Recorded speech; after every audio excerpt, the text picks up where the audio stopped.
BMDC থেকে যে update notice দেওয়া হয়েছে এটা কিন্তু সেই নোটিশটা। এটার তারিখ হচ্ছে 16/2/2026, যেটার জন্য সবাই অনেক অপেক্ষা করেছিল যে কি বলা হবে।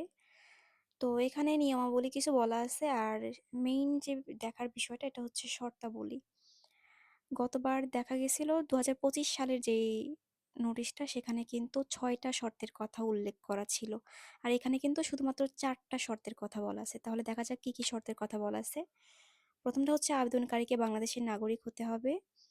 2 নম্বরটা হচ্ছে বাংলাদেশের বাহিরে অর্জিত ডিগ্রি সংশ্লিষ্ট দেশের মেডিকেল কাউন্সিল কর্তৃক স্বীকৃত হতে হবে এবং কাউন্সিল কর্তৃক স্বীকৃতির প্রমাণপত্র দাখিল করতে হবে। 3 নম্বর হচ্ছে সংশ্লিষ্ট দেশের মেডিকেল কাউন্সিল এবং মেডিকেল বিশ্ববিদ্যালয় অথবা ইনস্টিটিউট হতে ভেরিফিকেশন প্রাপ্তির পর আবেদনকারী কাউন্সিল নির্ধারিত পরীক্ষায় অংশগ্রহণ করতে পারবে।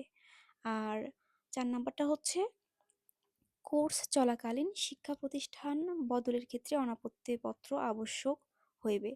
তাহলে এখানে কিন্তু এই 4টা শর্তের কথা বলা আছে।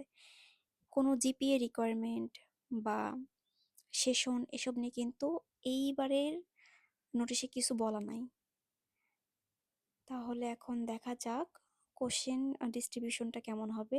এটা এখানে বলা আছে যে examination as per MBBS curriculum in Bangladesh. তাহলে বাংলাদেশে এমবিবিএস এর মতোই হবে।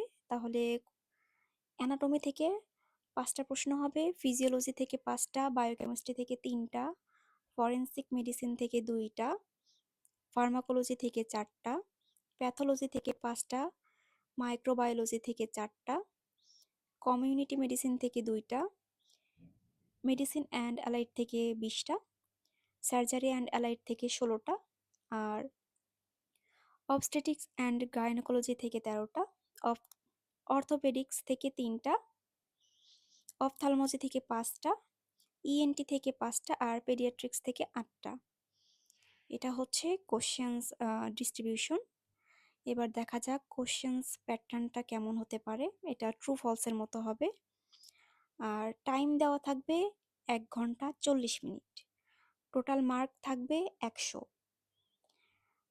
সঠিক অ্যান্সার দিতে পারলে 0.25 মার্ক, আর ইনকারেক্ট অথবা ডাবল অ্যান্সার করলে -0.06 মার্কস।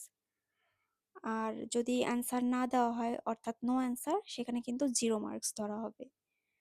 আর এখানে বলা আছে বিডিএস পরীক্ষার্থী যারা, তারা 10 জনের কম হইলে মৌখিক পরীক্ষা গ্রহণ করা হবে এবং পরীক্ষার তারিখ ও সময় পরবর্তীতে অবহিত করা হবে। 10 জনের কম হলে শুধুমাত্র মুখে পরীক্ষা হবে, আর বাকিটা এখানে যেভাবে বলা আছে এভাবে এক্সাম নেওয়া হবে।